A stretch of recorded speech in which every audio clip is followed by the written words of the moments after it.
Hey, Will, you done it again. Quick conversations with King Drew Millions. Quick conversations with King Drew Millions. Quick conversations with King Drew Millions. Quick conversations with King Drew Millions. Let's chop it up.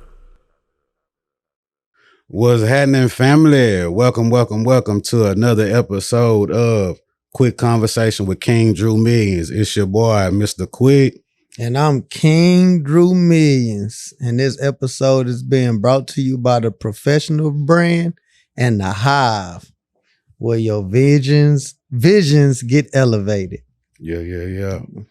And you already know we bring some of the livest guests with some of the best stories from behind the scenes and in front of the camera. And the young lady that we have tonight, she is more talented than most. She's a model. She's a content creator. She's an entrepreneur. And she's connected more than a little bit. You know what I'm saying? Miss Marie. Hey, y'all. I wasn't expecting that intro, but we here. Thank y'all so much for having me on your platform. I love what y'all are doing, and let's dive in. Let's go. Before we dive in real quick, I really do want to tell you on live, like, we appreciate you. We was going through our journey of trying to find another home after we had our last situation, and I just want everybody to know, giving flowers where they're due. Yeah.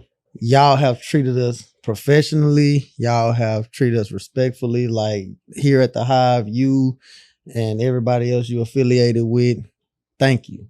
Oh, that means everything. I appreciate that. Man, when we hit y'all up, y'all respond quick. You know, when we ask y'all, shout out to my boy Phil. Honestly, the first day that I met him, we end up having an hour conversation. Free game. Yeah. And he wasn't mad about it. He wasn't tripping about it. It wasn't no doorkeeping situation. It wasn't no, and y'all two locked in and you tell him a lot of stuff, game, just no tripping.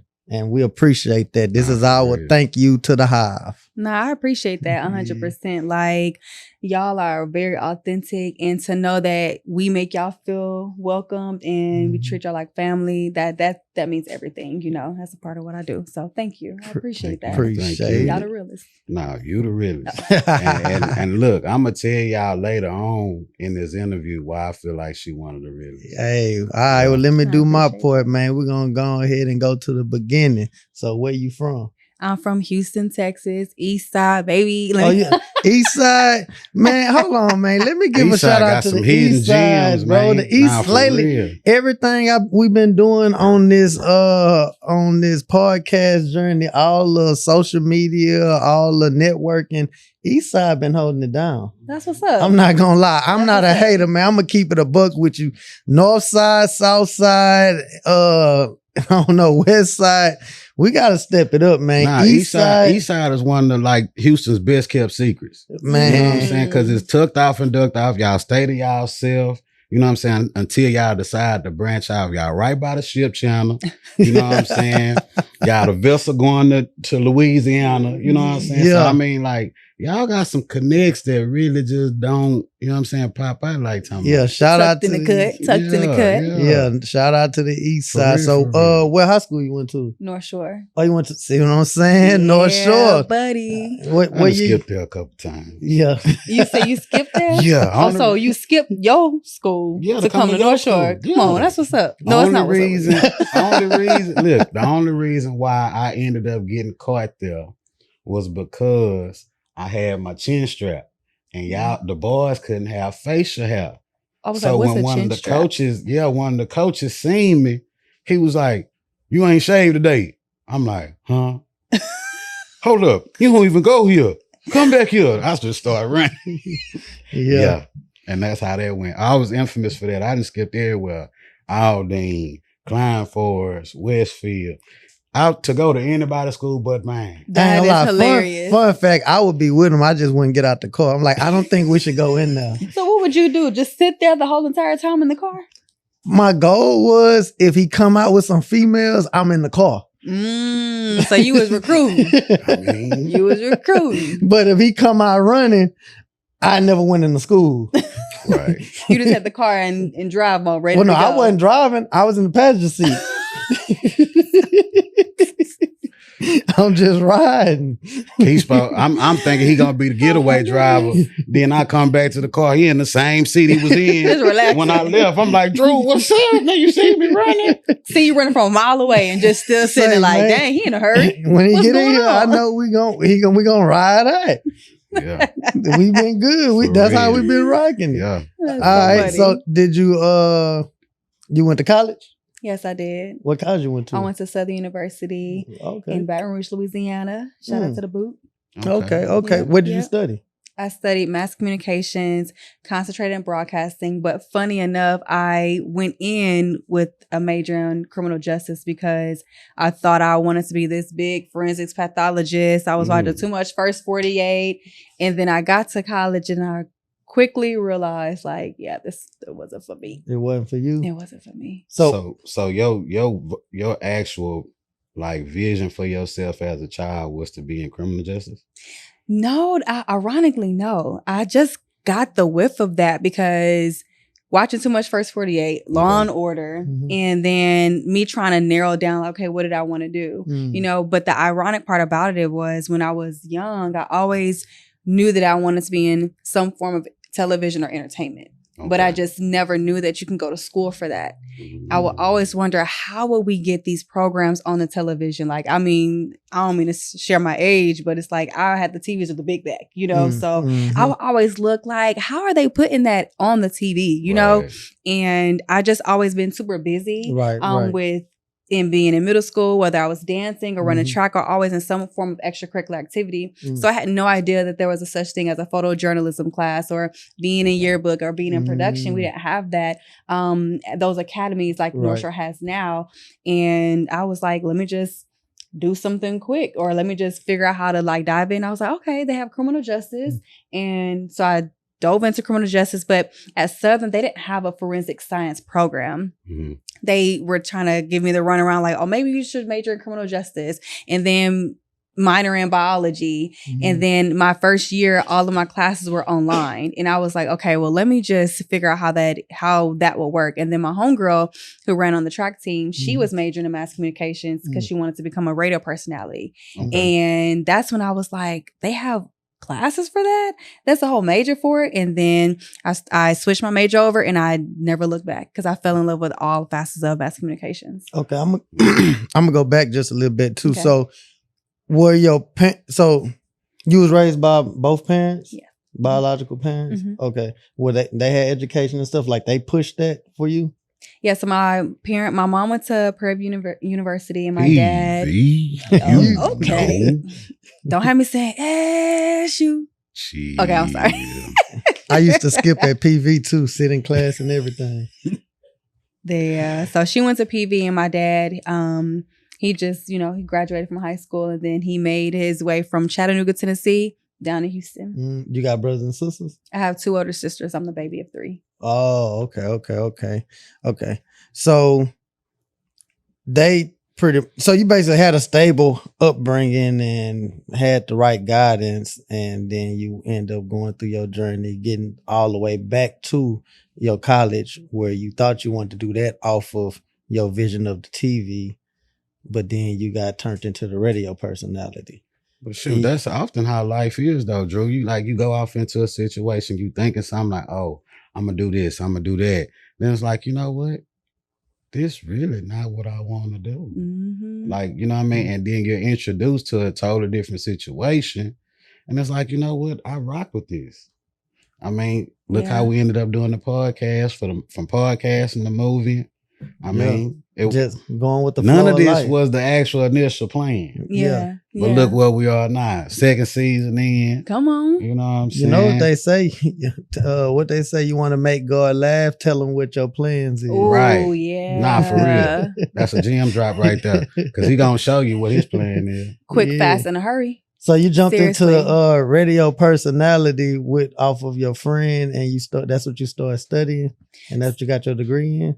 So I had to major in broadcasting. So Mhm. we either had to choose broadcasting or public relations. So Okay. I went with broadcasting because it seemed more broad. I was Mhm. going to learn about film, Mhm. writing for electronic television. Okay. That sounds crazy, electronic television. They call it electronic media back in the day. Yeah. But writing for television, and also just they were heavy in news out there. Mm. So even before I even did like anything within radio, I was learning more so about the TV anchoring personality and things of that nature. So Mm. that was interesting. And I fell in love with it. It was dope to be behind the camera, but also having that Right. ability to be in front of the camera Right. too. So how did the track star become like an entrepreneur? You know what I'm saying? Because I know you got the jewelry and everything. I'm nosy. I'm all in your business. So I honestly, I got a scholarship to run at Southern, Okay. and What you ran? I ran the specialty was my 200. Oh, you got a little speed. You know, I'm on like you. Quick. You ain't the only one with the name Quick. Hey, I'm playing. Okay.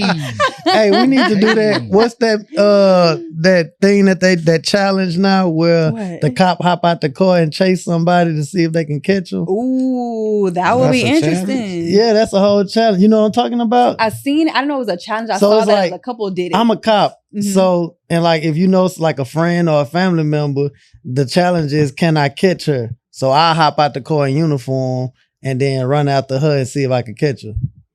Oh, It's just a little wow. challenge. we should set I that mean, You up. down- I'm down to do. You might catch me in the long run, but I'm gonna get away from you in the beginning. Listen, I'm gonna burn out quick. I'm cracking. Look, give me a good 5 meters, 10 Yeah. meters. But But you got that vest and all that old stuff. I'm gonna take that back. I think I'm outrun him, y'all. I think I'm outrun him. We'll see. For real. I hop gates and everything. I don't play. I'm cracking up. So I ran the 4 and down, but my Okay. specialty was a 2. So anywhere from your 4x1 to 4x4, the 200, the 100. So yeah, it was cool. But I can say that being that I danced and also ran track, that was a bit hard for me. Like, so I had to put dancing down like my senior year in Yeah, I high was gonna school say, that's because you gotta, it's polar opposites. You know, with Mhm. dance, you gotta be very flexible. Mhm. With track, your muscles gotta be tight. You gotta be ready to sprint. You gotta be able to come out those blocks. Right. And so my freshman year in college, my sophomore year in college, they were going good, but I can say that I was a little injury prone. So I had hamstring pulls here. I had a stress fracture on my Achilles. And so that's when I started to think about, okay, what was my plan B? Because what if I say, for instance, I wanted to go to the Olympics, you know, and I would have to eat, sleep, breathe, track. And then at any given moment, if my legs go out, then what would I do? Right. So I started to entertain the idea of being in mass communications and really trying to figure out what that plan B looked like. And I also wanted to mention that this is my best friend's jewelry line, Brigitte. I'm her brand ambassador. Oh, But shout out. But yeah, so Teamwork make the dream work. teamwork makes Hey, the dream that's work. it. I love my girl. So, what was your first gig? Like, what did you do where you was like, I can see myself actually doing the radio personality or that field? So I was a part of this. It was called On the Yard, and it was like the radio. Wasn't PV though. You said what? It wasn't PV. It was Southern University though. Oh, But man. it was called On the Yard, and that's when we were in college and they had like the radio show, and I did a few segments, and I was like, okay, I can see myself being on the radio. Like Right. this is dope. Mm. And then the second, I want to say my last, like the second type of gig I got was my senior year. It was homecoming, and they were looking for someone in the mass communications department to like spearhead the interviews for homecoming with all of the artists that were coming in. So I had a chance to interview with Wale. I interviewed with wow. K-Camp. Wow. Monica was featured there, but she had just had some dental work and she didn't want to do an interview, but I still had a chance to meet with her. And then Kevin Gates was there too, but hometown. He turned down my interview, y'all. Well, I mean, he don't, Oh, you say he turned it turned down down. my I thought you interview. say he turned it out. I was like, he yeah, a you big, know, he a for big that. energy person, as he say. You know what I'm saying? I don't know if your energy was like it is now. You know? Well, so the dude, he didn't even come into the building until it was time for him to perform. He stayed in his Sprinter van the entire time. And then he walked in with no shoes on because at that time it was big whenever that whole escapade, I guess Right. what happened with like his shoes. So he started performing with no shoes. And so he What walked you in talking with about the one socks. where he kicked the girl? Yeah, Or something? So that was after that. That was after that. So he started doing performances with no shoes. He walked in with red socks, walked in with a 20 deep team. And I was like, I was like, okay, let me just let him walk to the stage. That's Hey, funny. man. So yeah. I like Kevin Gates, but sometimes he is very over dramatic about things. That's how You you know. gonna describe it? Yeah. Okay. Nah, seriously though. I mean, what's the best way to put it though, Drew? Nah, I'm gonna leave Because it I at mean, that. he's an extremist. I'm gonna say that he's an extremist. Shall I say, for better lack of Because he terms. used to be one of your favorite rappers, and then one day it was a He was going a it little was a bit too couple of lines extreme that got very with the lyrics. detailed. I'm like, okay, yeah, I can't listen to this part of the situation. Nah, cause he okay. I'm gonna say the verse that it was. Okay, let's hear it. He say, y'all gonna think I'm talking about a woman. Well, if you ain't talking about a woman, What are you talking then what about? you talking about? And he talking about taking trips and doing everything, but he say he ain't talking about no woman. I mean, Unless he's talking about the drugs. listen. I tried to tell him that's what he was like, nah, I don't like the way he said that. It turned you off. Yeah. He was like, nah, I'm yeah, cool. because it's a couple other little old sketches, and like I say, I still enjoy him as an entertainer. Mhm. But for me to indulge in his music like I was, Mm. it was a couple things that I chose not like. Okay, Right. I like him as a rapper, but he can't be my favorite rapper no more. Yeah. But I mean, that's even what I tell the youth though. Like, listen to it, but don't live by it. Ooh, Nah, that's good. no, I That's mean, really but- good to say. A lot of rappers actually do that because remember, Biggie was like, "You so pretty, I do something to your daddy." You know what I mean? What? I remember that lyric. Yeah. He do have a lyric. Yeah, like that. he went way in. I was like, "Oh, Biggie, you went too far for me." Wow. Yeah. Mm-mm. Yeah. So I mean, Mhm. just lyrics like that made me sometimes not want to listen to secular music. It's like, ugh. I just never been big on taking it for what it's like a painting. I just, I look at it, I'm like, okay, that's nice. Mhm. Yeah.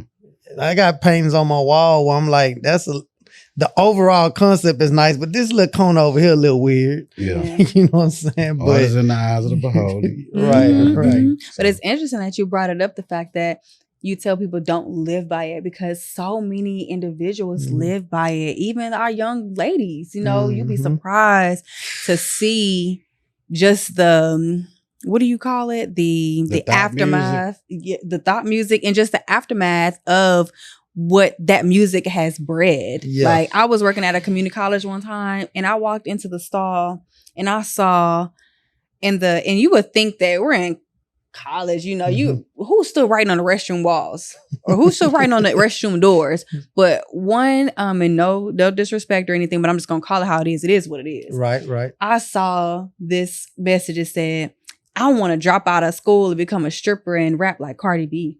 And I was like, wow. And Wow. and unfortunately, you don't know what these people have to do to be in that position, and everybody not gonna be that. Not facts. Like Yeah. it's only one Jay-Z. It's But only it's- one But Cardi it's B. being polarized, right? Yeah. Like other than what we see every day as a rapper, as a ball player, entertainer, musician, like what do we see in our community Yeah. where it's really thriving? Like I ain't never seen no dentist ride through my neighborhood in a Lambo. I ain't never seen a doctor ride through my neighborhood in a Rolls Royce. Mm. I might see my local rapper do it. Mm. Yep. You know what I'm saying? I don't see him rocking no big chains. I don't see him with no beautiful women. I mean, I'm not saying that they don't have these Mhm. things, but it's not being polarized to actually entice a child to hey, change your life. But see, me This and could be you, you. so me and him had this argument Yeah, all the time time. because that's his thought process of it. But my side of it is all about perspective. Like for instance, 1, 2, 3. And I know I live in a decent neighborhood. You live fairly good. All of us are living fairly good. We are examples of that. But when you go out and talk to the youth, they skipping over us. You know what I'm saying? Like so for instance, I used to be in the music world too. I rapped back in the day and then I started managing artists and all of that. So traveling and going, I quickly realized it ain't what it seemed. Yeah. Like when these cameras is off, when the TV is off and all this, these people is lying. And it's an art. It's music. Right. They selling music. How do you sell music? You want the beat. You want the lyric. You want people to like what you want people to like your clothes that you got on. So you putting this facade on. Like, hey, like a lot of my favorite rappers kill people 90 times in one verse. But they haven't really did it in real life. They not doing it. How are they gonna be free? You can't. But how can we motivate the kids to do something other than that? Y'all are speaking about some really, really, really powerful topics because I think that this is just my own concept, my own theory in reference to this. No shade to anybody or anything, but it's just unfortunate because it makes me think about, like they always say, the system was always meant for us to fail. And they'll lean into certain things. They'll figure out, okay, if we can get this group of people to get riled up and get them to follow this type of people and do this type of things, then we got them in a chokehold the way that we need to have them. You know, they talk about modern day slavery, and I think that plays a big part in it because they see how the masses will follow after a trend or follow after a group of individuals, and then we wonder why there's so much killings in our neighborhoods, there's so much killings in our culture. Right. It's because when you think about these music executives or these music labels, 9 times out of 10, who's at the top of it? Somebody that's not our color. Right. You know, and that just it goes deeper into. I know that's not what we were. But I mean, you said a about, mouthful because they do not have any immediate ties. What did Ice Cube say at the end of Boys in the Hood? Either they know, don't show, or just don't care about what's going on in the hood. Yep. Like, I mean, as far as the socioeconomic status of the African American population, I feel like we are the ones that should charter and polarize the things to these kids. You know what I'm saying? What's possible. Yeah. So like when I'm in the juvenile detention centers and I'm seeing the kids, like first thing they want to ask me, man, I see you got a gold in your mouth. Man, why you ain't get your whole mouth? Because I'm a professional, baby.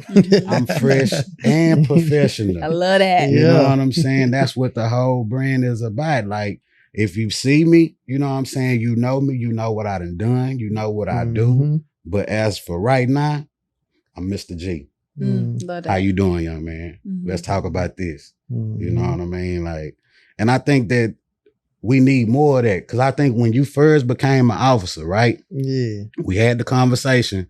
Would you circle through the hood and hand out Capri Suns and hoop with the kids? You remember that conversation? It was me. Yeah. Like, because that's what we need to know, that all police aren't bad police. Oh, I love that. But I do that so much. I don't even be remembering some of the stuff I be doing.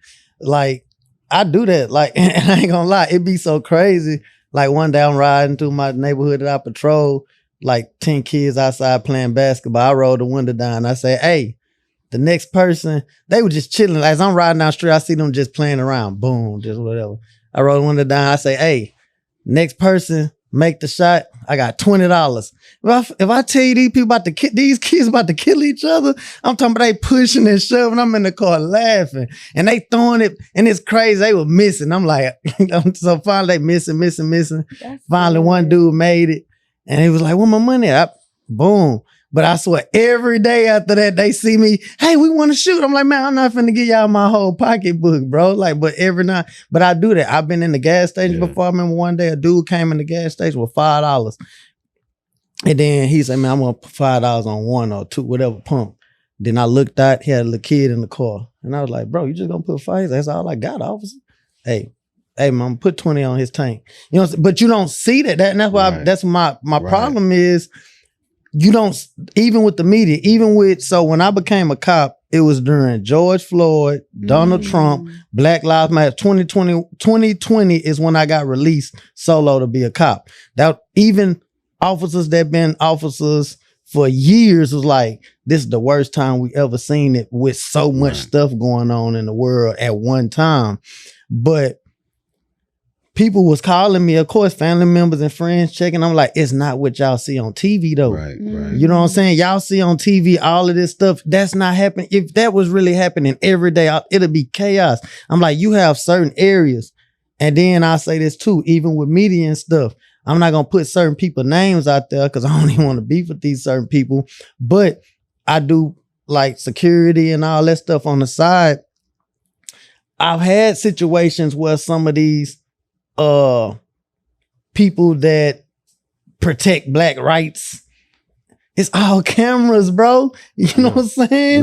Like, you think these people could really go out there and just talk all this? No, they had a camera set, but you don't see that on TV. You don't see how these people pull up. Hey, officer, give me about 10 to 15 minutes. I'm gonna be out your way. All right, cool. And I sit in the back of the business, watch them do their thing, and then they come back. All right, I did my thing. Then the next 2-3 days later, I see it all over the news with this person. Black Lives Matter. But I'm sitting back like, yeah. it was. Well, see, that made me think about the next question, right? Miss Marie, do you believe, because this is a question that one of my students posed to me. Okay. Do you think the world is coming to an end? Ooh. I'm gonna take a sip on that. That is a very loaded question, because I think that the world is in a very, very dangerous state, and we are living in the perilous times. Let me say that. We are living in perilous times. I don't know if that answers your question, because at the end of the day, like how the word says, no man knows the day or the hour when he will return. But if you take a moment to just look at everything that's happening around us, from let me just say the lack of morale. Modern day Sodom and Gomorrah. Modern day Sodom and Gomorrah, you plain as day. What they're implementing in the school systems, the AI taking over in different areas. Yeah, we're close. And see, when the student asked me that question. Also, a student actually asked you that. Yeah, student actually asked me that question. And I told her, I say, look, mama, let me get back to you on that, because I want to give you an educated answer that I've actually thought about. So I drove home that day and I thought about this hymnal that I used to hear in school. I mean, not in school, in church when I was a kid. And they sung this every Sunday. Very, very short, but very, very profound. It says, glory be to the Father, the Son, and the Holy Ghost, as it was in the beginning, is now, and forever shall be, a world without end. Amen. Right? So I began to dissect that a little bit more. And I have an analytical mind. I try to, you know what I'm saying, stay away from conspiracies, because I go down the wormhole. But I said, hold on. This is not the first time that a world has ended, right? Because you've had the Gilded Age, you've had the Renaissance Age, you've had the Stone Age, right? I saw a world end in 1999. From 1999 going into 2000, the whole Y2K thing, they had people going crazy, going buy water, you know what I'm saying, buying perishable foods and all this. And it's like, hold up. If the world gonna end, why we buying all this food? Why we buying all this water, right? Yeah. So fast forward to 2019 with COVID, same thing. People buying up toilet paper and everything. So from 1999 to 2000, there was a death of a world, which was an analog world that my mom grew up in. But there was a digital world brewing, which was the boom of the internet and all this, that, and the third, right? So what we're experiencing now is that digital world is dying off. Yeah. And now the creation of the artificial intelligence world. Yep. Yep. So, I mean, a world that we know that we grew up with is dying off. Yeah. And a new world is forming. Like we're living through social media. Oh my gosh. We're living through, you know what I'm saying? Like it's a whole different aspect. You're walking around with automated vehicles driving. Yeah. You know what I mean? You can go into a restaurant sometimes and never speak to a person. Yeah. Order on the kiosk. It's a robot back there dropping the fries for you and everything. Then it'll be another robot drive the food around to your table and you just take it off. Yeah. But what initiated that or what made that possible was the lack of social contact through the pandemic. Yes.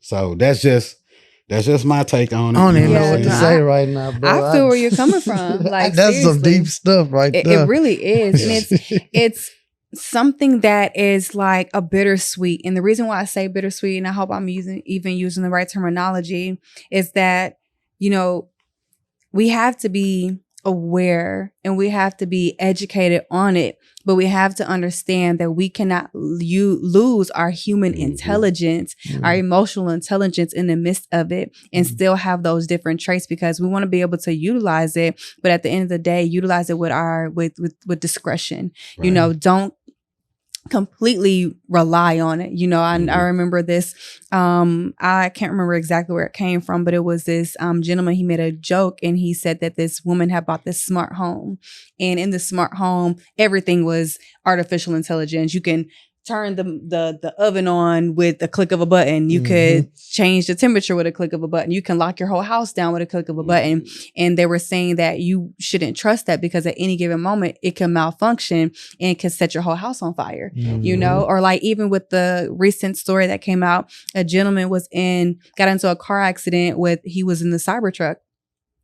And as he got into the accident, it malfunctioned the entire system in the car, so where he couldn't get out the car. He burnt in the car. He burnt alive in the car because he couldn't get out. When he could have got out, but the system in the car just started malfunctioning and he couldn't get out, you know? So it's like, we got to be educated about it, but understand that we're still humans. Right. And we are feeding them the information that they are gathering and making for sure it doesn't turn out, they don't turn it against us. Almost like how our robot was. Right. But see, that goes back to the conversation that we were having the other morning when another buddy of ours was having a conversation with us. And he was saying, quick, man, like, that's why I have you talking to my son sometimes, because I just can't understand. I can't get him to understand. And I'm like, okay, see, you're trying to get him to understand your world. And he's growing up in a totally different world. Don't try to make a balance for him. You know what I'm saying? Because no true scale is actually balanced. You know what I'm saying? So you have to create a harmonious situation where they can kind of intertwine together. You know what I mean? So you would need to learn his world and help him navigate through his world, not your world, because your world no longer exists. Yeah. You know what I'm saying? We come from phones with long phone calls, going transitioning to, you know what I'm saying, cordless phones, call ID, and even all this CDs. Exactly. None of that. We're streaming music now. Yeah. You know what I'm saying? So it's a completely different world from what it was into what it is. I tell you what I don't like. I use it now. I hate that tap on your phone or on your I don't know, it's just something about a dude pulling his phone out his back pocket and going like this. I just can't do it. Yeah. I mean, it's a bit old school. I don't like it's a bit old school. But I mean, it sets a weird expectation for me, because like with all that tap, even with using my card, I know exactly how much money I got in my bank, but I be swiping like a son on swipe. That tap hit different, huh? Yeah. You know what I'm saying? Bing. Like, oh, okay, that's it. Oh, man, let me tap that. Like, oh, okay, look. Like you got unlimited money. Right. Exactly.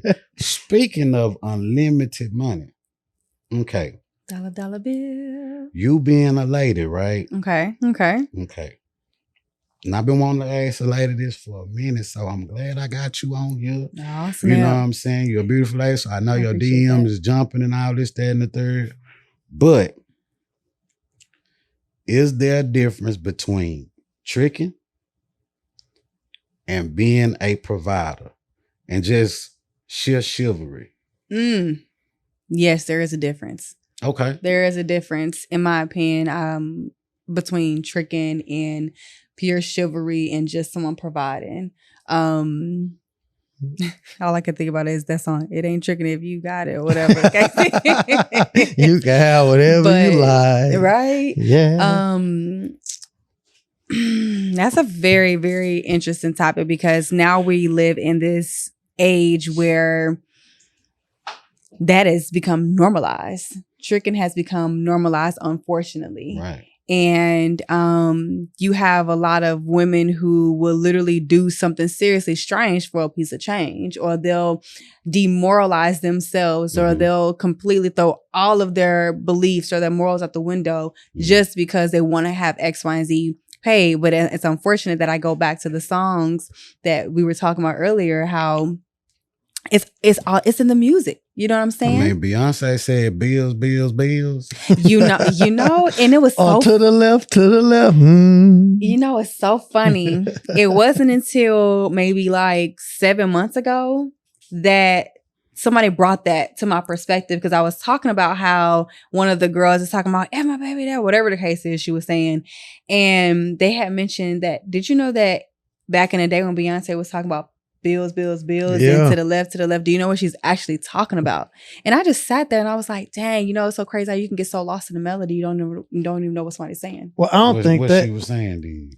Enlighten me, please.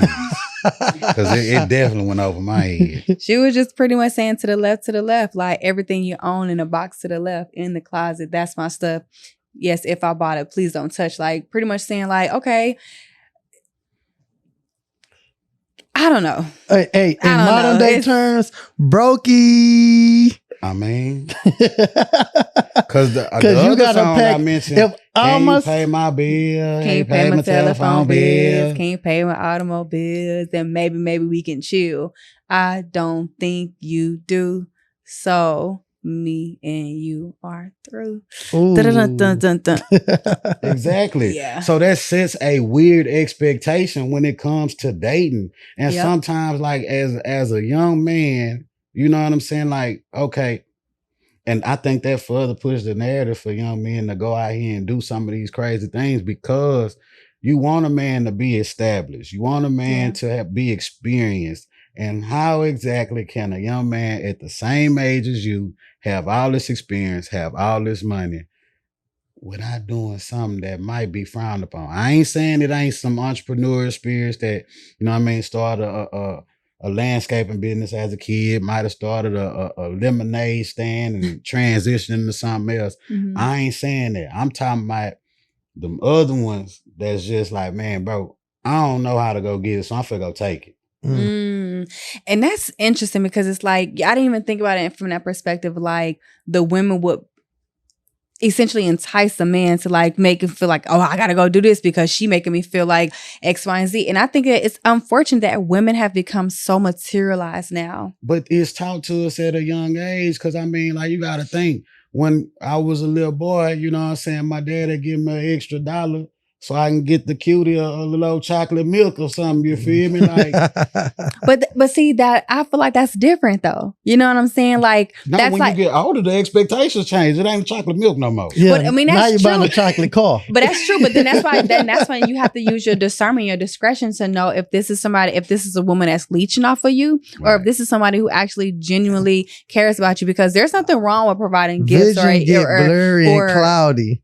huh? Vision get blurry and cloudy. Oh, when you just never know. But that's why you gotta be able to understand. Because sometimes women will be flat out and they'll be ungrateful. They'll come out the gate and be like, can you pay my rent? If you can't, then So no, I guess that's my move." question. But With no, you being in the industry you in, is Mhm. it easy for you to date or hard for you to date? I believe it is. It's for me, speaking from like my perspective. For me, it's hard to date because I don't care how popping my DMs are, whatever the case is. You have to really dissect who is trying to get your attention. Everybody does not deserve your attention. And I can say that now because being in relationships where people may not have had my best interests at heart or who didn't even like what I was doing, didn't like the fact that I was interviewing individuals, you know, or just in the limelight of me doing the things that I'm doing. So I just have to do what I can to protect my peace. And it's hard because you have this is, I hate to always bring this up, but this is a conversation that, you know, always happens. You know, I live in a world where men have become so prone to a particular body where, like, for instance, I don't have that, you know what I'm saying? Or they'll look, I see men will look past me to go find that Instagram picture perfect model who has the BBL, who has X, Y, and Z. Everybody don't like that. That's true. And maybe it's certain men that maybe I'm attracting in certain areas. But it's like, I think it's just hard because, you know, people are different. I want somebody who can appreciate me, who can love me, and who can be able to pour into me and not just want something physically, sexually from me. Like, I want to be able to be stimulated mentally. I want to be able to be aligned with you spiritually because I want to be able to build legacy. So I think it's just hard because people live in social media. You said legacy. Yeah. And that was our next podcast. Me and him, we was going to have a whole conversation about legacy because it's like legacy and lineage as far as like the bonus parent is being concerned. Like, okay, I'm single with no children. I aspire to find a woman who has the same experience as me, which is no children, right? So we can experience, you know, the actual childbirth, the first goo-goos and gagas, you know what I'm saying? Like, it's something enlightening, you know what I'm saying, to both of us, because I've been with a female and she was like, I said, you want kids? Well, any more kids? Because she already had 2. And she was like, I mean, I don't want any, but I mean, if you just want one, I'll give you one. I mean, I done been through all of the low. I'm like, nah. That don't sound fun. Exactly. Like, you just, nah. Like, here you go. And this sound like a payoff later on. You know what I'm saying? To me personally. Oh, you know yeah. what I'm saying? Long term, yeah. But I definitely want to build generational wealth from my lineage, from my, you know what I'm saying, my legacy, you know what I'm saying? And Drew always tell me, like, bro, your kids may grow up to be F-ups, but I'm cool with that. That's my F-up. Cause that's what we differ. Cause I'm a step parent, you know what I'm saying? And, you know, he was raised pretty much primarily by both of his parents. So I have a little bit of both. And I'm a step parent. So I'm like, and being a cop too. It's so many things in my perspective of my genetic makeup to where I'm like, it ain't gotta be just the American dream way, you know, because as a cop, I deal with so many people. Yeah, it's their biological children, but they ain't got nothing going on in their life. They running these people. Like, I've seen biological children drain their parents' wealth and legacy and everything, like in and out of jail, on drugs, like just suicidal, just crazy. But I've also seen like step parents and stepchildren have great relationships and all that. So it's just more, to me, it's like, it's a bond. It like, I know the term blood thicker than water, you know, they got that, but it's like, I don't live by that because you miss out on great opportunities with people just because sometimes you could put blood first and miss out on this over here. Yep. You know what I'm saying? Just putting blood. So me and him, we go back and forth about it because I'm like, my legacy ain't got to just be about blood people. We had a 5-hour discussion about this. That's how you know it was passion behind it. No, for real. It was, I mean, we really went in. I mean, voices got raised. People started getting sweat. Well, look at you. I mean, I say, look, bro, we just gonna agree to disagree, and maybe we'll talk about this on the whole conversation on the next podcast. And then I think I'm an Aquarius for one. I'm a lover of love, like you know, whether it's love or whether it's sex, whether it's just I love one. For me, I'm a heterosexual. I don't have nothing against any other, but like I love a woman.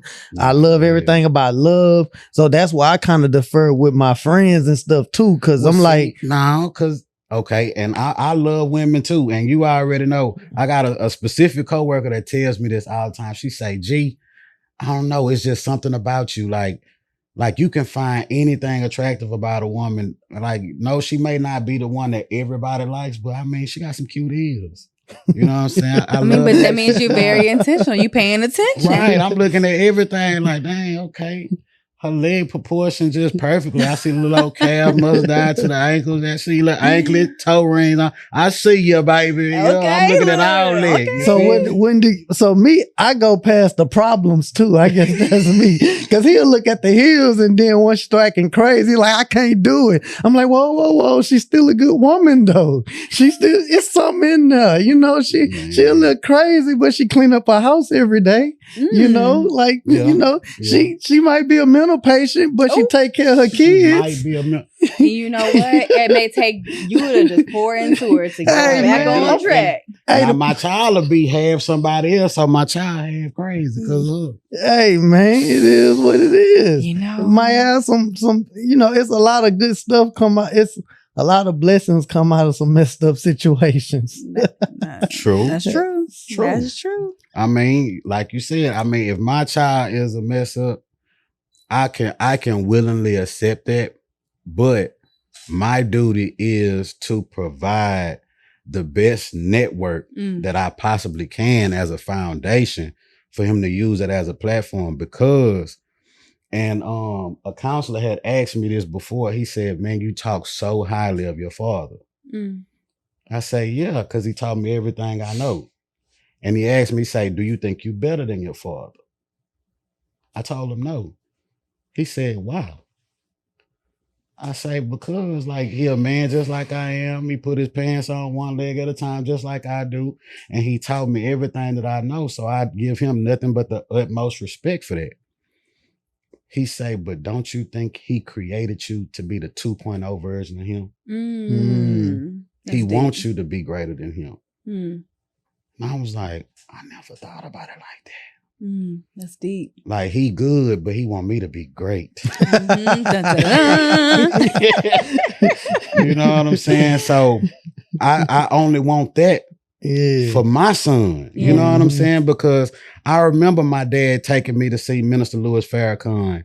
You know what I'm saying? I remember my father, you know what I'm saying, standing in front of the store when he saw he was being mistreated. He seen other people in the neighborhood being mistreated, and he started picketing and, you know what I'm saying, boycotting against the store. Like, that's why I am the way I am. He get on me about that all the time about, "Man, bro, you just so pro-black." It's not I'm just so pro-black, but I love my people and I hate to see my people being mistreated. Yeah.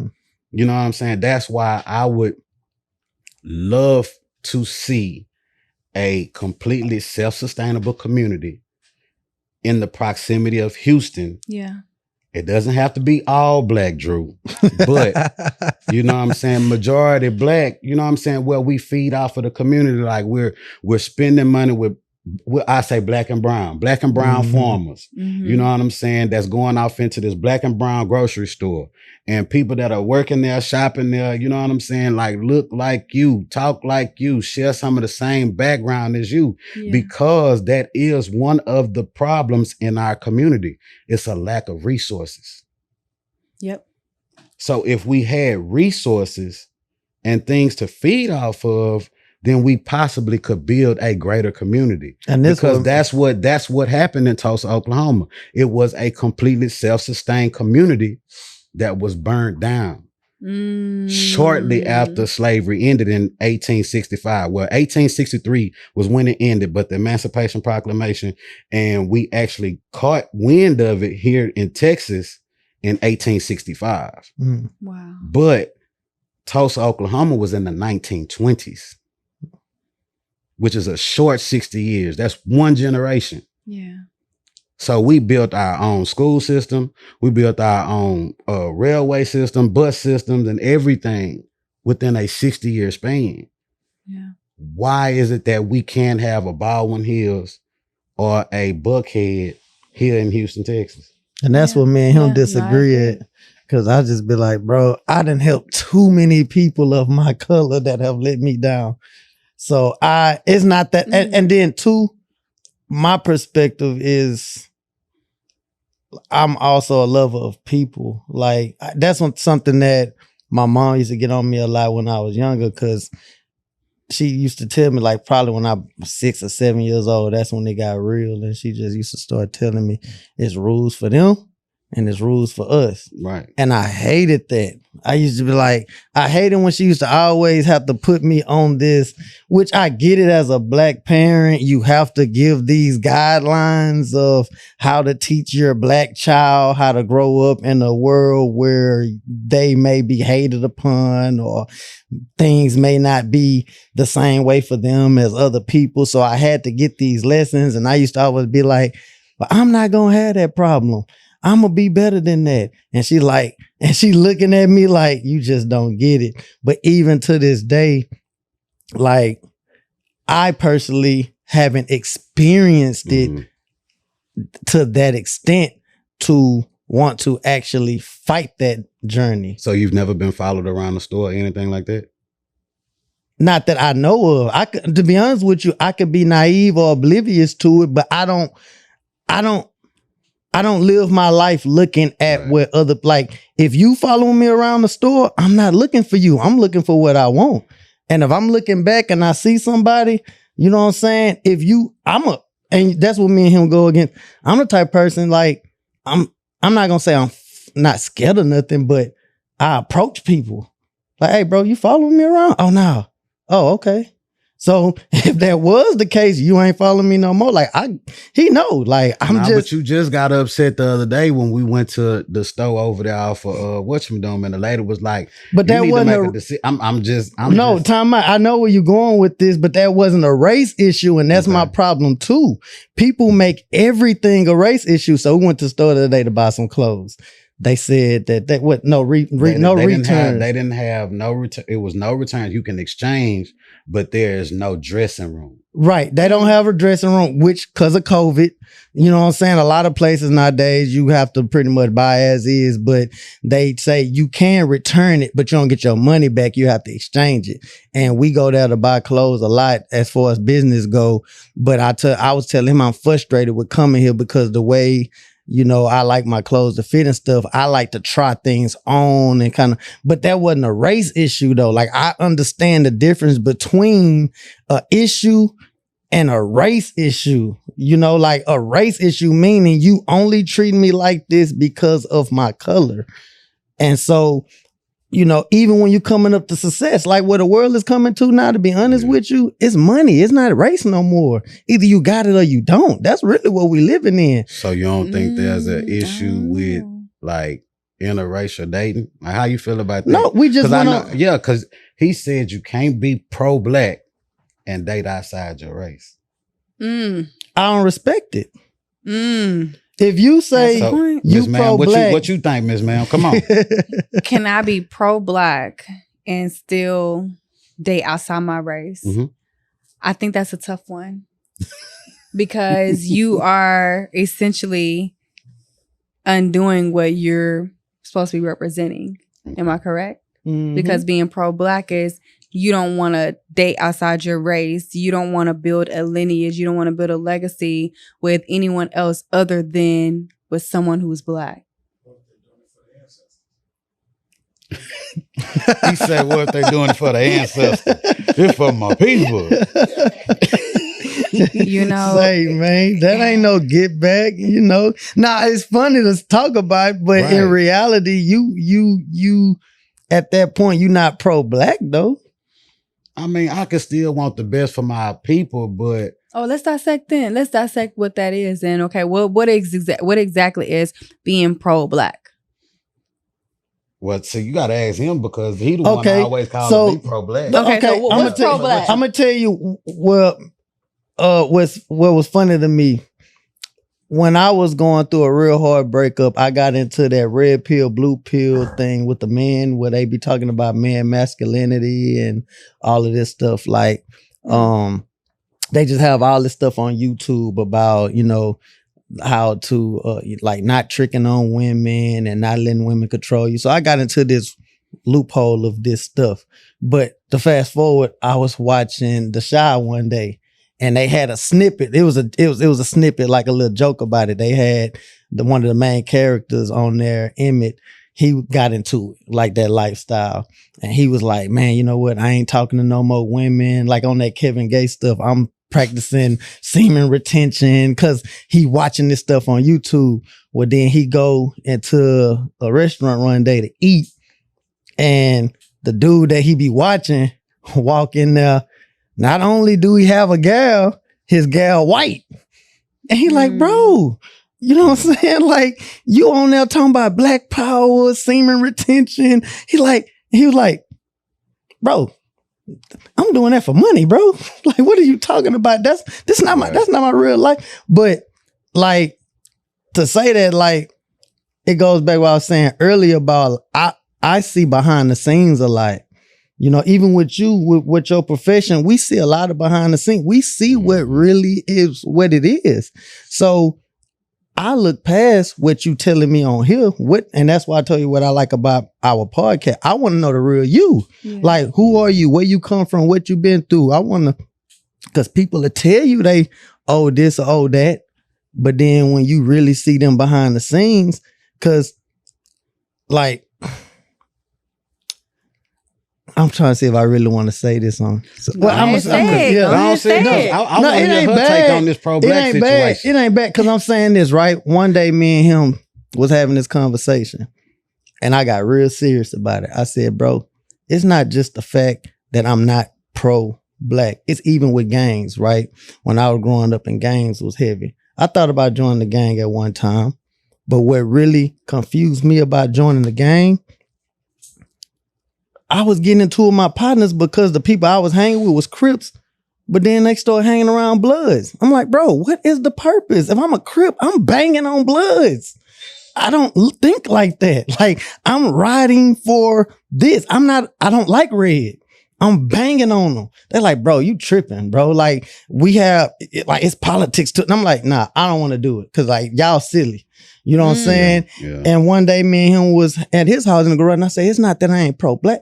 Like, if you really about that, like if it really came down to it, I know my skin color, I know where I'm from, I know who my parents are, I know what side I'm on. But the truth is, people not gonna be on that. Well, I mean, one thing about the black woman, she got the Eve gene. Hold on. I'm flowing right now. Let me say one more thing. I understand, but hold on. Give me this. Shout out to him. I ain't gonna say his name, put his information out there, but I got this older Caucasian male that I'm around. And when that George Floyd stuff was going on and all that, and he pulled me to the side. He say, you know he say, you know what's really like trips me out and the difference? Y'all protest. Every other race get to it. He say if they know what numbers do. It don't. But the truth, and that's why I tell you, instead of crying, why don't we come together? But it ain't about coming together, right? Mm-hmm. Time out. Okay, I'm flowing right now. I'm sorry. I'm flowing. Say, baby. The thing about me, right? Even what I do, right? Even with the situation on the news with all those kids, you know, and I hate to get too into this because that was a very political situation, but when all those kids was getting killed in the building and the officers didn't run in, right? Mm. At the end of the day, I would have died that day. Or I would have went in and saved those kids and lost my job that day. Right. I will lose my job or I will die before I sit here and watch something happen. Mm. But most people talk the talk and not walk the walk. Yeah. Right. And the big thing they say, well, you don't know what you're going to do to you in that situation. True, but it comes from within. If you ain't about that, it don't matter what the situation is. Yeah. So it's hard to look somebody in their eyes and be like, I'm really about that. Yeah. You know, and it ain't about being scary and about that. So the thing, and I'll say this and I'll be done with my soapbox. I had this conversation with my old lady one day. I think I said this on the podcast before, but I don't remember. She got a gun.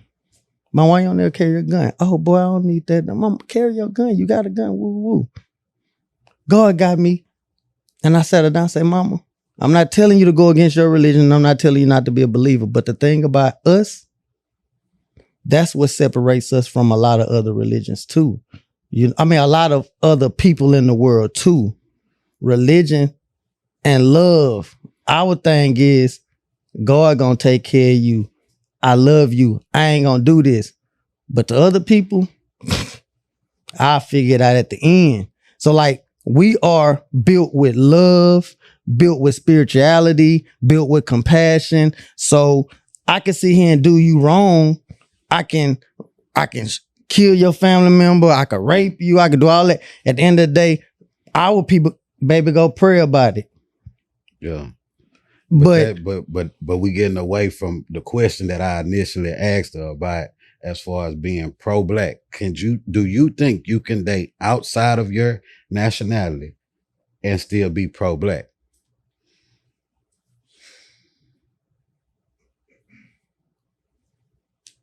I have to say no. Okay.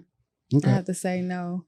But I don't know if we got deeper into what the definition or the meaning of being pro-black is. If that's one of the requirements, okay, if somebody says that they're pro-black and dating outside of their nationality goes against that, then no. Okay. But if there is another essence of being pro-black, it's like, I just want to do things and put things in perspective from my culture and make for sure that my culture is thriving, is being educated, is on the right path, and it has nothing to do with race, then. But a black woman can make a white baby. That's why I said, that's what I was saying. The black woman has the Eve gene. She has the ability to create all walks of life. That's a very deep conversation, because I think people fail to realize that we are the powerful ones. Yeah, you know what I'm saying? Absolutely. Like, people mimic and want to emulate us. You know, like you said, we can create all shades. You know, from albino to the darkest, black of the berry, sweet of the juice. You know what I'm saying? Absolutely. And I think it unravels another element of that's exactly why they try to tear the black women in the community down so much, because of how much power we have in what we are able to truly produce. Yeah, absolutely. That's a whole absolutely. Ooh, and see that brings me up to my last little old question I want to ask. Right, by the black woman knowing she has that power, and the powers that be know she has that power, right? The gender roles within our community are often blurred, which brings us back to that provider tricking thing. Yeah. Right? So if you are in position to where you making more money than me, right? Would you look down on me as a provider? Because I'm not only there to provide financially, I'm also there for provision as well. Absolutely. Because and I spoke about this on the last episode, right? Right. It goes from God, man, woman, children. Mm-hmm. And that is our legacy at that point. Yeah. So, I got another question I want to ask. Okay, come on. Because that led me off into the next question. So, we on the island, and you only have an opportunity to save one person. Mm-hmm. You have your father, your husband, and your son. Who you gonna save? Let me do the first question first, because I gotta think about that one right there. Oh my goodness. If I was in a position to where I was making more money than my husband, let's just say, I would still hold my position as the wife and the woman, and still stay in my role. I won't look down on my husband. I won't look down on the fact that everybody's situation is completely different. Right. And No, I wouldn't look down because I still have to respect him, and he's the head of the household. I'm the neck. You know. But see, that's why they say a lot of these dudes is being passport bros and going to these other countries and getting women that are more submissive. You know what I'm saying? Like, I don't think that none of our women are not submissive. It's just, bro, you got to find the right one. You know what I'm saying? It's Yeah. like finding a needle in a haystack. You know what I'm saying? Every couple ain't a match. That's just not your match, bro. Right. You got to That's keep true. on looking to find the one that suits you. Yep. Mhm. You know what I'm saying? It's like a pair of Ooh. jeans. And you brought up something. You got to find the one that suits you, but a lot of men don't even know what suits them because they're not even intellectually in tune like they should. True. Mm. And like you said earlier, they looking at that model on the Mhm. ground. Ooh, can I talk about something real quick? Come Talk about it. Referencing that. Mm. It wasn't until somebody broke it down to me. And you mentioned how we're living in the modern day Sodom and Gomorrah. Gamora. They said what people don't realize is that what they did with the whole BBL element of pumping, creating these artificial bodies and things of that nature. And then we have a lot of the opposite sex getting those injections and things of that nature. Some men don't even realize that they could be looking at another man, or they don't even realize of what it was taking place. They don't even realize. So it's like they have desensitized their mind, and now they've become so overly sexualized and overly stimulated in so many different situations. They don't realize the dangerous games or the dangerous times that we're in, because Mhm. people could be sinning and have no idea, or people could be lusting after someone who was once a man, who is still a man, but they've got their boobs done. They done got this lace front on. They done got they butt done. You know what I'm saying? And then, even just like that guy who he was on trial, but the judge allowed him.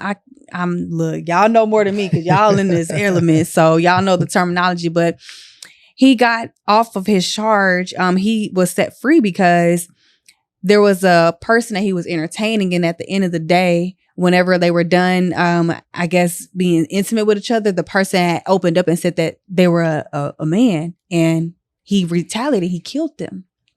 And so, but I don't know. But I just wanted to touch on that because, yeah.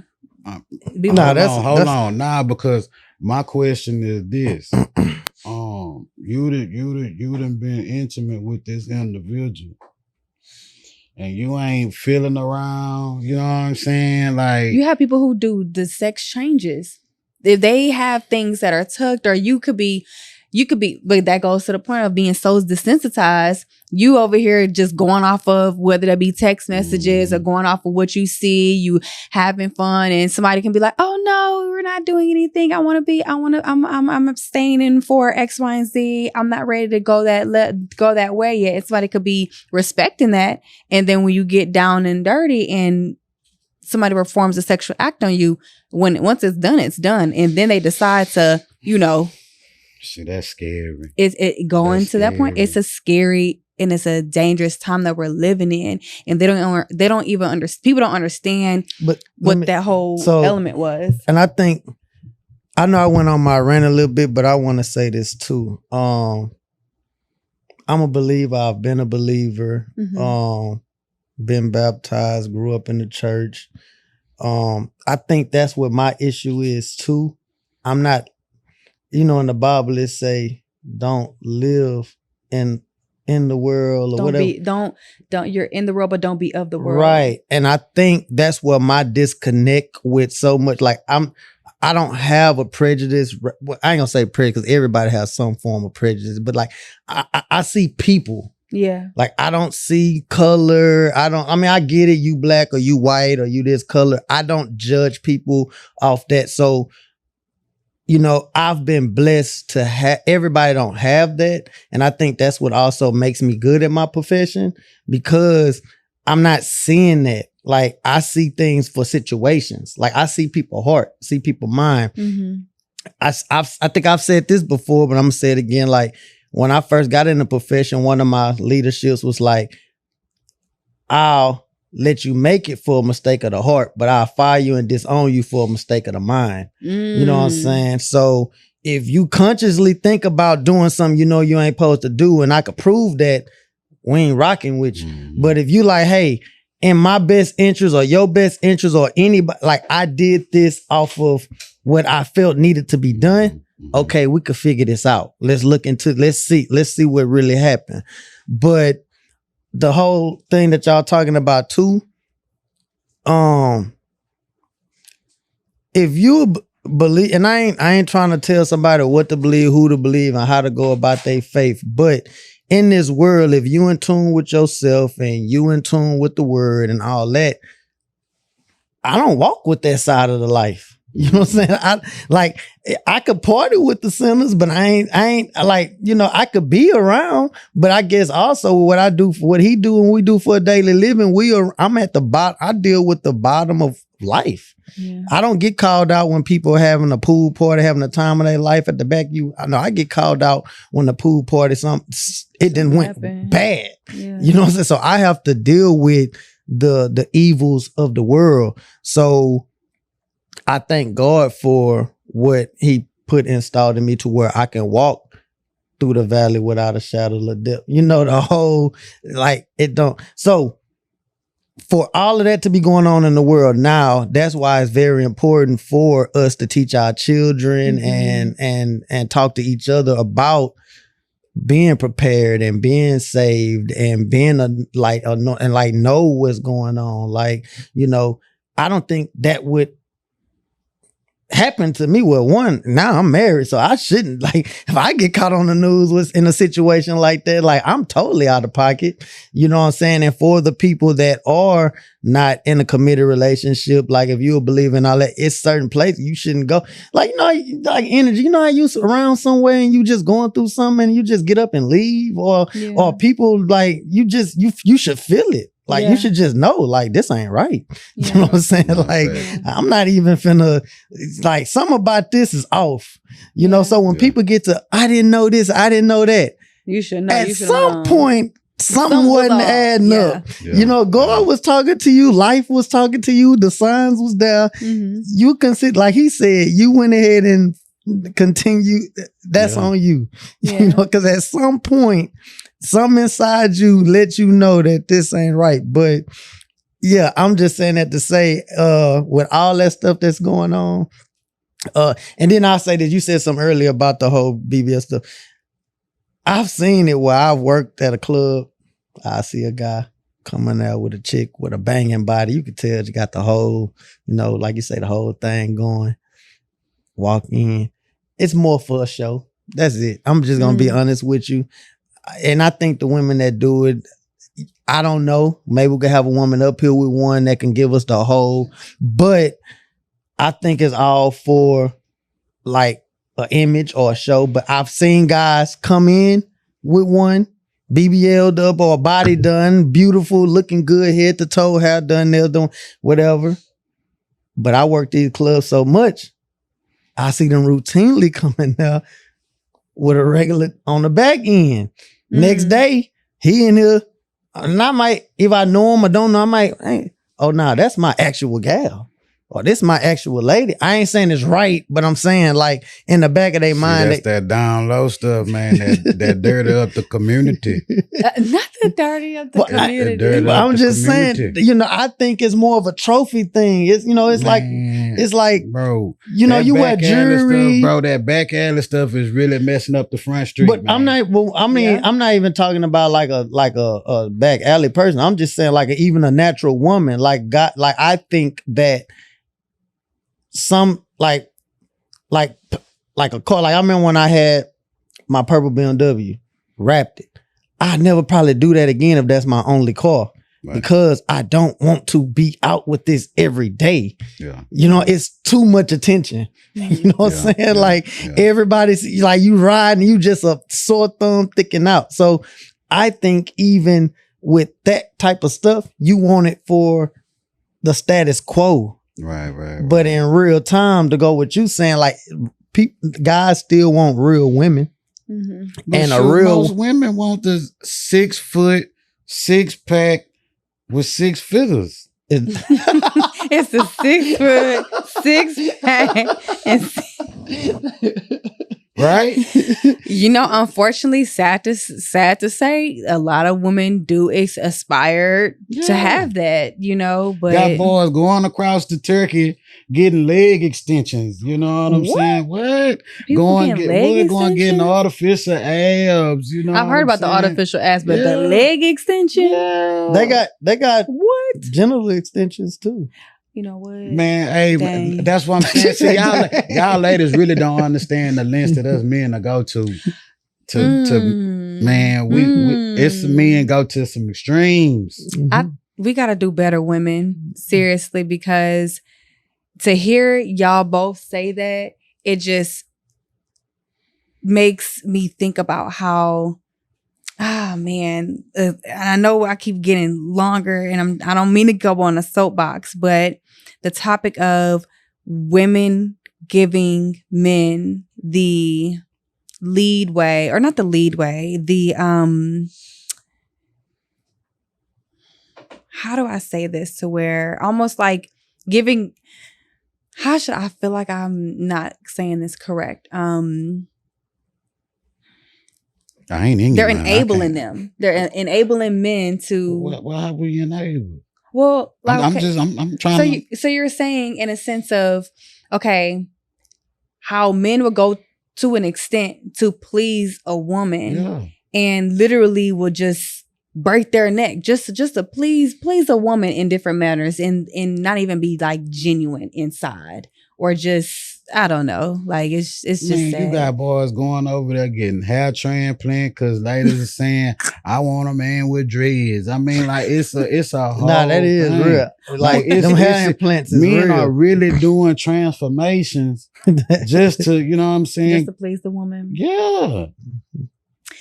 It's that's social media, man. So it's not only affecting women, it's affecting men as Yeah. well. You know what I'm saying? It sucks. Like, I'm just thinking about something though. That's crazy. Imagine a woman with the body transformation, Then and a man guy come. with the transformation, and they together. And then you look at high school pictures, baby pictures, like, This ain't you. man, this is not the same person. This ain't you. For real. That's crazy work. But what I like about Y'all both it, said, but at the Right, same I mean, right. it's not my thing, but what I like about it, because I've always been a fan of, and I guess this is me too. I'm live and let live. So be you. That don't mean that I gotta agree with it or be down with it or associate with it, but I'm happy for you. Yeah, And I'm glad you said that, because I don't ever want to come off as being judgmental or Right. come off as like, oh, this ain't whatever. Like you said, if this is something that you want to do, let that be what you want to do.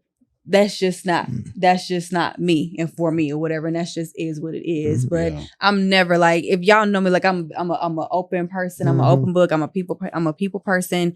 So if you want to do X, Y, and Z, do X, Y, and Z. You Okay. know? I Hey, tell you what, look. But it seemed like she tried to get away from that other question I asked but too. the other K, I'm sorry. Yeah.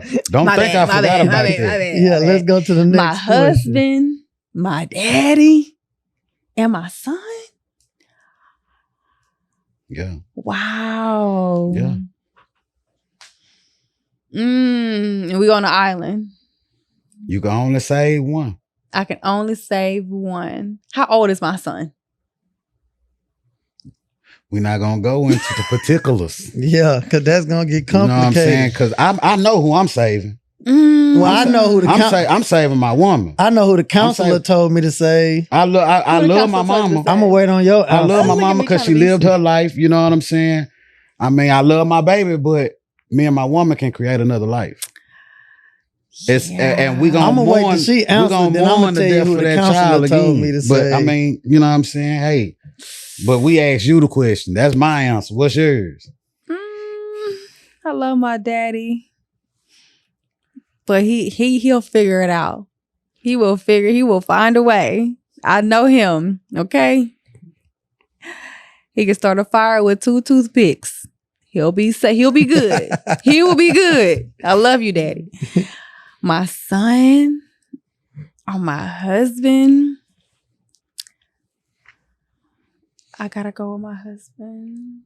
I mean, Hey, this a good woman right here. Yeah. Shout out to a good woman in the house. nah, I facts. gotta go with Nah, my but the husband. counsel- That's hard. Well, when I though. went to That's a very hard counseling, decision. when me and my wife had counseling, it wasn't, she didn't put it together as the way he asked it.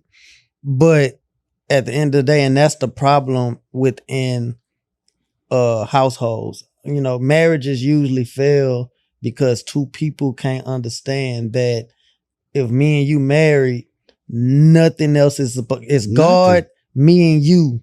So Yeah. like, even though you love your dad, you're supposed to save him. Your ultimate is your husband. That's your vessel. Mhm. That's your rib. That's your son. Like he said, like, even though that's your child, you save your child. Now you ain't got the father in the household no more. You got to explain to your child, yeah, I saved you and let your daddy go. You know what I'm saying? It's Yeah. just me and you. Like, now you got to raise this child by itself. So like, in the household, it's supposed to be you and your Yeah. husband like this. What it say? Till death do us Death part. do us part. Because I mean, you have people that live long relationships, and when I don't know if you seen the movie The Notebook. Mhm, mhm. You know what I'm saying? At the end of the movie, the wife, she perished, and soon after he perished as well, Mm. because his better half had passed on and transitioned. Mhm. So it's like, well, okay, well, I'm going out with baby. It Mhm. is what it is. Yeah. And that's how I feel like my child is gonna grow up and start their own life. Yeah. Mhm. And then I'm gonna be left still mourning my wife, like, dang, man, I should have saved baby, man. I ain't gonna lie. Mm. Because that's who I was supposed to spend my life with. You know what I'm saying? Like, you can find another person that you're attracted to, somebody you may connect with, but I find it very rare to find a person that's your actual soulmate that you connect with mind, body, and spirit. Mhm. Yeah. You know what Now, I'm saying? plot Yeah, I twist. get you. Now, if you pick the right man, he bringing everybody out. Daddy gonna come, son gonna come, wife gonna Facts. come. Because I tell everybody in my house that everybody on me at the end of the day. Oh, yeah. I'm saving everybody. Or I die saving everybody. Yeah, yeah. I'ma try. You know what I'm saying? Like, everybody Nah, on for me. real. So the right guy, ladies, Yeah. Nah, you for ain't gotta real. figure out who gonna be safe in the house. Your man gonna save everybody. The in-laws, you know what I'm Mhm. saying? The Like, dog. but see, but on a deeper level, that's where, as a man, that's what can be possibly tough on us, because that potentially the male in the house, the in-laws is on your back, your parents is on your back, your wife is on your back, your kids, your grandkids, the dogs, the animals. End of the day, don't matter if your wife make more money than Right, you, the don't man matter if still your gotta kids carry done the weight. became million, your Yeah, kids gotta could carry the become a weight. millionaire. It's still, everything they do come back to you. Yeah. Yeah. Everything that your in-laws do come back to you. Like, this one man on every angle and everything under, everybody gonna talk about Right. that guy. Yeah. Facts. If my in-laws get to tripping, they gonna look at me like, Yeah. that's who you married to. If my mom and daddy get to tripping, they come to me like, hey, you know, like, my kids get to tripping, it's on me. Nah, facts. My dog run out there and bite somebody, they want to talk to the man of the house. And it's I don't just even, like that. even if I ain't want the It's dog, just I like bought it that. for my little daughter. Mhm. They gonna come knock on the door. Hey, what? They Right. expect to talk to the man of the house. So that's what, you know. That so And you know what? Because I know this conversation can carry on for another hour and a half. Because I You mean, gotta do another you part are too. very what? I mean, you are very impressionable. You know what I'm Mhm. saying? The cameras love you. We love you. I You know what I'm appreciate that. saying? I Keep love doing y'all. your thing for real, Yeah. for real. And I want to present something to you. This is something that Andrew has been asking me to do for the longest. You know what I'm saying? But I want to thank you. Thank you I appreciate for y'all. giving me the opportunity to do the Isaiah Carey show, because you was the plug for that. shout You know out. what I'm saying? So y'all done seen me on your local news. This is all her doing. You know what I'm saying? Appreciate this lady. You feel me? Anytime. And every time I'm representing the brand. So I would like to present this to you. So Hold on, what you? I thought you was about to. represent Oh, this is. Oh, I Yeah. love gifts, y'all. yeah. Oh, they got man. me right. Ooh, Yeah. Honor So you that's look a- comfortable. That's a 101, you know what I'm saying? Some prototype. Don't nobody Oh. have that just Really? yet. Yeah. Oh, I can't wait to Hey, wear it. It Keep says professional. The professional Yeah, brand. fresh and professional. Thank Yeah. y'all so much. I This mean- is a lot. I Mhm. appreciate that. You are the epitome of what the brand stands for. You know what I'm saying? Your swag, you know what Wow. I'm saying?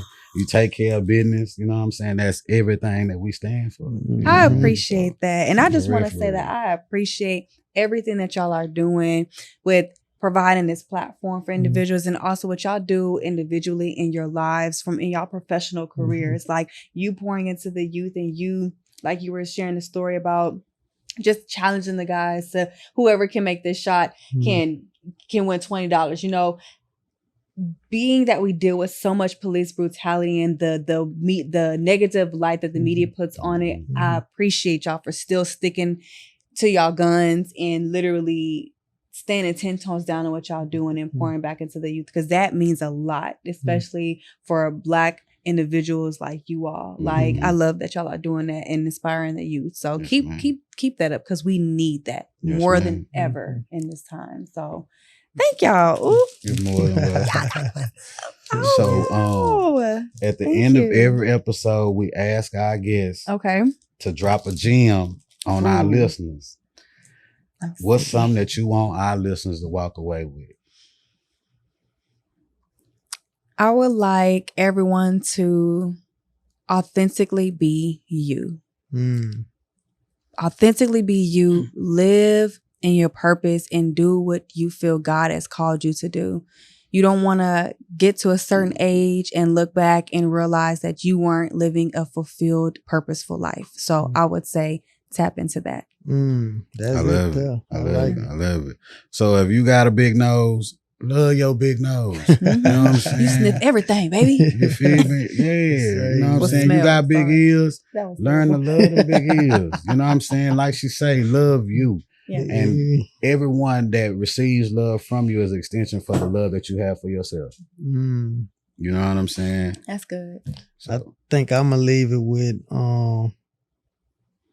so we went on a bike ride the other day. I did that. Shout out to what's the Clutch name? City Cruisers. Shout out to Clutch City Cruisers, Hey. man. That was my first time doing it. He been trying to get me to do it for about 2 years. Yeah.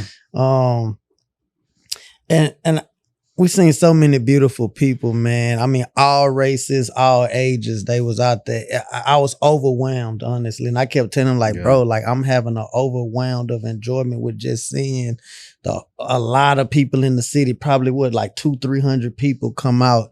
And like I say, ages, kids, adults, Black, white, Hispanic, Indian, Chinese. I mean, Yeah. it was just a multicultural event.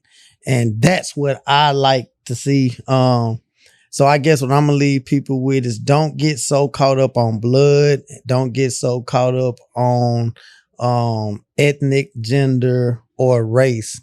Just be a good person to the people that God put in your life. Real talk. That's That's And good. if it. you want to ride with us, we ride out every Thursday at 7:30. We meet up at Milam Square. Clutch City Cruisers is going down. Hey. Yeah, for real. So you coming next time? Hey, if I ain't working, I'll be there. I bet. I'm gonna hold you to that. So Send me the details.